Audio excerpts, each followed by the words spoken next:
నమస్కారం. నేను శ్రీకాంత్ శర్మ. యూట్యూబ్‌లో ఆధ్యాత్మికవేత్తలు మరీ దిగజారి ప్రవర్తిస్తూ ఉన్నారు. అవును, మీరు వింటున్నది నిజమే. ఆధ్యాత్మిక ఛానెల్‌లు పెట్టుకొని, భగవంతుడి పేరిట ఛానెల్‌లు పెట్టుకొని, ఫౌండేషన్‌లు అంటూ పెట్టుకొని, మేము ఆధ్యాత్మికవేత్తలము, మేము గురువులము, మేము చెప్పిందే వేదము అని భావించేటువంటి కొంతమంది సో కాల్డ్ ఆధ్యాత్మిక యూట్యూబర్లు ఇష్టానుసారంగా విలువలకు తిరోధకాలు వదిలివేసి సభ్య సమాజము తామని గమనిస్తుందా అనేటువంటి విషయాన్ని కూడా పక్కన పెట్టేసి సమాజము సిగ్గుపడేటువంటి విధంగా యూట్యూబ్లో వీళ్ళు ప్రవర్తిస్తూ ఉన్నారు. వీరి ప్రవర్తనను చాలామంది గమనిస్తూనే ఉన్నారు. మొన్న ఈ మధ్య ఒక సోదరి మంగళసూత్రముల గురించి ఒక వీడియో చేశారు. ఈమె పైన వ్యక్తిగతమైనటువంటి ద్వేషమును పెట్టుకున్నటువంటి కొంతమంది యూట్యూబర్లు ఆమెను టార్గెట్ చేసి ఈ టెంపుల్ని ప్రమోట్ చేస్తున్నారు, అందరికీ బంగారు మంగళసూత్రాలు హుండీలో వేయాలని ప్రమోట్ చేస్తున్నారనంటూ ఆమె మీద విపరీతంగా ట్రోల్ చేయడము, దుర్భాషలాడము, ఎవరికి వాళ్ళు వీడియోలు చేస్తూ సత్యాలను దూరంగా దాచివేసి ఇష్టానుసారంగా అబద్ధాలు చెప్పి తమను ఫాలో అయ్యేటువంటి వారికి ఫలానా ఆ యూట్యూబర్ను, ఎవరైతే ఆ మంగళసూత్రం గురించి చెప్పినటువంటి ఆవిడను దోషిలా వీళ్ళు చిత్రీకరిస్తూ వీడియోలు చేయడం అనేటువంటిది జరిగింది. అయితే నేను ప్రతిసారి చెప్పొచ్చేటువంటి విషయం ఏంటంటే, ఎవరైనా సరే వ్యక్తి మీద అభిప్రాయ భేదం కలిగితే కనుక వివరణ ఇవ్వండి, కానీ విమర్శ చేయకండి అని ప్రతిసారి చెప్తూనే ఉంటాను. విమర్శ చేసేటువంటి హక్కు ఎవరికీ లేదు. వివరణ ప్రతి ఒక్కరూ ఇచ్చుకోవచ్చు. ఫలానా విషయంలో మీరు చెప్పింది అసత్యము, ఇదిగో ఆధారాలు, ఈ ఆధారాల ప్రకారము మీరు చెప్పింది అసత్యము అని నిరూపించుకోవచ్చు. దీనిని స్ట్రైట్ అవేగా మాట్లాడటము, నిజాయితీగా నిష్కర్షగా మాట్లాడటము అని అంటారు. అలా కాకుండా సత్యశోధన అనేటువంటిది ఏమాత్రం కూడా చేయకుండా రంధ్రాన్వేషణ చేస్తూ తాము పట్టినటువంటి కుందేలకు మూడే కాళ్ళు అన్నట్టుగా ప్రవర్తిస్తూ వ్యక్తి పైన విద్వేషాన్నంతా కూడా తమ వీడియోల ద్వారా విషాన్ని చిమ్ముతూ వీడియోలు చేయడం అనేటువంటిది హేయమైన హీనమైనటువంటి చర్య.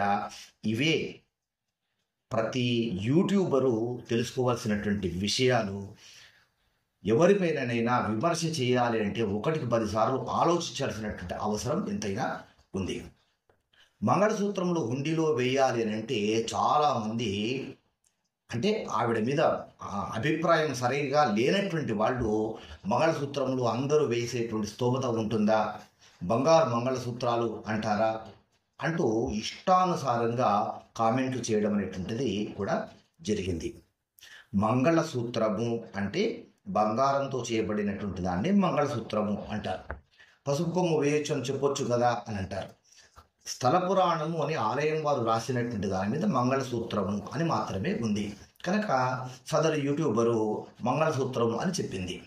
ఏమండి, మరి ఆ స్థల పురాణం వారు రాసిన దాంట్లో బంగారు మంగళసూత్రం అని లేదు కదా, మరి ఈవిడెందుకు చెప్పాలి బంగారు మంగళసూత్రము అని విపరీతంగా కోడిగుడ్డు మీద ఈకలు పీకినట్టుగా మాట్లాడేటువంటి వారు కొంతమంది ఉన్నారు.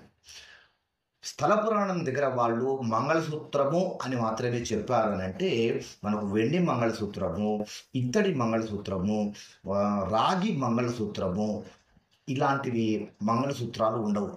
మంగళసూత్రము అంటే అది బంగారంతో చేయబడినటువంటిది మాత్రమే. పసుపు కొమ్ము వేయచ్చు కదా, బంగారు మంగళసూత్రం లేనటువంటి వాళ్ళు అంత స్తోమత అందరికీ ఉండదు కదా, అలాంటి బంగారు వడ్డానాలు వేయమంటారా అంటూ ఇష్టం వచ్చినట్టుగా మాట్లాడడం జరిగింది. ఒకవేళ స్తోమత లేనటువంటి వారికి బంగారు మంగళసూత్రం వేయలేనటువంటి వారు ఆ పసుపు కొమ్మును, అమ్మ ఇదిగో ఇదే బంగారు మంగళసూత్రంగా భావించుకొని భక్తితో వేస్తే సరిపోతుంది అని కూడా ఆవిడ చెప్పడం అనేటువంటిది కూడా జరిగింది. అందులో ఆ ఛానల్లో చెప్పినటువంటి ఆ సదరు సోదరి స్పష్టంగా భక్తితో సమర్పించండి, భక్తితో మీరు అమ్మవారిని ప్రార్థించండి, అమ్మవారు పాదాలు పట్టుకోండి, మీకు అమ్మవారి అన్ని అనుగ్రహిస్తుంది అని కూడా చెప్పడం జరిగింది. ఈ 2 రోజుల నుంచి సోషల్ మీడియాలో ఒక నార్త్ ఇండియన్ కపుల్ ఇద్దరు భార్యాభర్తలు ఒక బంగారు కొట్టుకు వెళ్ళి తన భార్యకు మంగళసూత్రం కొనిద్దాము అని వెళ్తే కనుక ఆ దంపతులను గమనించినటువంటి షాపు యజమాని ఆ మంగళసూత్రం కొనేటువంటి స్తోమత వాళ్ళ దగ్గర లేకపోయేసరికి ఎంత డబ్బు ఉందో అంత డబ్బును చూసిన తర్వాత ఆయన హృదయం ద్రవించి అలా భార్య మీద అతనికి ఉన్నటువంటి ప్రేమను గమనించినటువంటి సదరు కొట్టు యజమాని కేవలం 20 రూపాయలు మాత్రమే తీసుకొని ఆ దంపతులకు మంగళసూత్రాన్ని ఇచ్చాడనేటువంటి ఒక వీడియో కూడా వైరల్గా మారింది. ఇది నార్త్ ఇండియాలో జరిగినటువంటి సంఘటన. చూడండి, భక్తి, ప్రేమ, విశ్వాసము, శ్రద్ధ ఇవి ఎక్కడైతే ఉంటాయో అక్కడ భగవంతుడు ఏదో ఒక రూపంలో వారికి అందజేస్తాడు అనేటువంటిది దైవం మానుష రూపేణ అన్నట్టుగా ఈ సంఘటన మనకు తెలియజేయడం లేదా. అయితే ఏ యూట్యూబర్ అయితే ఆ మంగళసూత్రం గురించినటువంటి మాట్లాడినటువంటి ఆ యూట్యూబరు ఇలా సోకాల్డ్ ఆధ్యాత్మికవేత్తలను చెప్పుకునేటువంటి వారు విలువలకు తిరోధకాలు ఇచ్చినటువంటి వీరు ఇష్టానుసారంగా సదరు సోదరి మీద వీడియోలు చేసిన తర్వాత సదరు సోదరి అదే తాడేపల్లి గూడెంకు వెళ్ళి ఆ ఆలయం సిబ్బందిని ఇంటర్వ్యూ చేసి రామం గారు మాట్లాడారు. ఉన్న విషయాలన్నీ కూడా స్పష్టంగా వ్యూవర్స్కి అందరికీ కూడా చెప్పడం అనేటువంటి జరిగింది.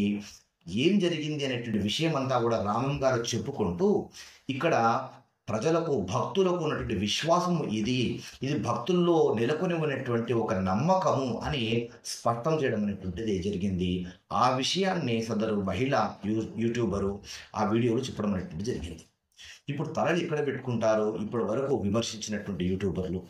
ఇప్పుడు ఏ సోదరి అయితే మంగళసూత్రం గురించి, ఆ సర్వమంగళాదేవి ఆలయం గురించి, ఆ తాడేపల్లి గూడెం గురించి వీడియో చేసిందో ఆ సోదరి పైన విమర్శలు రావడం చూసినటువంటి ఆ సోదరి తనకు గట్స్ ఉన్నాయి కనుక, తనలో చిత్తశుద్ధి ఉంది కనుక, తను ఏ తప్పు చేయలేదు కనుక తను మళ్ళీ ధైర్యంగా ఆ టెంపుల్కి వెళ్ళి ఆ టెంపుల్ యాజమాన్యంతో ఇంటర్వ్యూ కూడా చేయడం అనేటువంటిది జరిగింది. ఇది ఆమె యొక్క నిజాయితీ. మరి ఎవరైతే ఇదంతా కూడా బోగసు, ఇదంతా కూడా వ్యాపారము, ఇదంతా ప్రమోషన్ అని వీడియోలు చేస్తున్నారే అలాంటి వాళ్ళు మరి ఇదే తాడేపల్లి గూడెంకు వెళ్ళి మీరు అలా ఇలా చెప్తారు అని వాళ్ళతో ఇంటర్వ్యూలు చేయవచ్చు కదా. ఇంట్లో ఫ్యాన్ కింద కూర్చొని చంకలు ఎగరేసుకుంటుగా ఇష్టం వచ్చినట్టుగా వీడియోలు చేయడం అనేటువంటిది ఎంతవరకు సబబు? దీనివల్లనే యూట్యూబ్లో వీడియోలు చూడాలంటే చాలామందికి చిరాకు వేస్తుంది. ఎవరు నిజం మాట్లాడుతున్నారు, ఎవరు అబద్ధం మాట్లాడుతున్నారు అనేటువంటి విషయము తెలియకుండా పోతుంది. ప్రతి ఒక్కరిని విమర్శించడానికి కనీసము ఒక విలువలు పాటించాల్సినటువంటి అవసరం ఎంత మాత్రము లేదా? ఇంత దిగజారిపోయి ప్రవర్తిస్తారా? ఇవన్నీ మీరు చేసేది ఎందు గురించి? కొన్ని వ్యూస్ కోసమే కదా. ఆ వ్యూస్ మీద వచ్చేటువంటి డబ్బుల కోసమే కదా. ఇంత కక్కుర్తి పడాల్సినటువంటి అవసరం ఉందా? బాడీ షేమింగ్, బూతులు మాట్లాడడము, కాల్ రికార్డ్స్ను బయట పెట్టడము, ఒక వ్యక్తికి తెలియకుండా కాల్ రికార్డు చేయడమే చట్టరీత్యా నేరము. అలాంటిది పబ్లిక్ డొమైన్లో ఆ కాల్ రికార్డులు పెడతానంటూ బెదిరించడము, వీటన్నిటిని ఏమంటారు? ఇవి వ్యాపారం కాదు, ప్రమోషన్ కాదు, ఇదంతా కూడా ఒక రకమైనటువంటి బ్లాక్మెయిలింగ్ కాదా? కొంతమంది యూట్యూబర్లను పట్టుకొని ఇతను బ్లాక్మెయిలరు, ఇతను వీధి రౌడీ అంటూ మాట్లాడడం అనేటువంటిది ఒక ఆధ్యాత్మికవేత్తకు, ఒక భగవంతుడి పేరిట ఛానల్ పెట్టుకున్నటువంటి వారికి, భగవద్గీత నేర్పించేటువంటి వారికి ఇది సమంజసమేనా? ఒక వ్యక్తిని పట్టుకొని రౌడీ షీటర్ అంటూ పబ్లిక్ డొమైన్లో మాట్లాడితే ఆధారాలు కూడా లేకుండా ఇతను బ్లాక్మెయిలర్, ఇతడు రౌడీ షీటర్ అంటూ మాట్లాడితే కనుక చట్టపరంగా అది ఎంత పెద్ద నేరమో తెలుసా? అసలు నేను పాపం అంటూ నేను వదిలేసాను, కానీ ఇది ఎంత మాత్రము సభ్యత కానే కాదు. మీ పరువు మీరు తీసుకుంటున్నారు. కొంతమంది భజన చేసేటువంటి వారిని చూసుకొని మేము చేసేదంతా కూడా కరెక్టే అని భావిస్తున్నారు. ఇది ఎంత మాత్రం కూడా సమంజసం కాదు. దయచేసి ఇకనైనా కానీ విలువలతో మీరు వీడియోలు చేయండి. మీకు కొన్ని లక్షల మంది సబ్స్క్రైబర్స్ ఉన్నారు, మీ వీడియోలు లక్షల మంది చూస్తున్నారు. నిజాయితీగా మంచి వీడియోలు చేయండి. మిమ్మల్ని నమ్ముకున్నటువంటి వారికి మంచి సమాచారాన్ని అందించండి. అలా చేస్తే మీకు ప్రయోజనం ఉంటుంది, మిమ్మల్ని నమ్ముకున్నటువంటి వారికి ప్రయోజనం ఉంటుంది. ఇలా ప్రతి ఒక్కరి మీద పడి ఏడవడం వలన ఏ విధమైనటువంటి ప్రయోజనం రాకపోగా అది పాపహేతువే అవుతుంది. దయచేసి గుర్తుంచుకోండి. మిత్రులారా, మీరు ఏమంటారు? ఈ వీడియో పైన మీ అభిప్రాయం ఏంటి? కామెంట్ రూపంలో తెలియజేయండి. దేశాన్ని కాపాడుకుందాం, ధర్మాన్ని కాపాడుకుందాం. ఎందుకంటే ఈ దేశం మనది, ఈ ధర్మం మనది. జై హింద్, జై భారత్, వందే మాతరం. నమస్తే.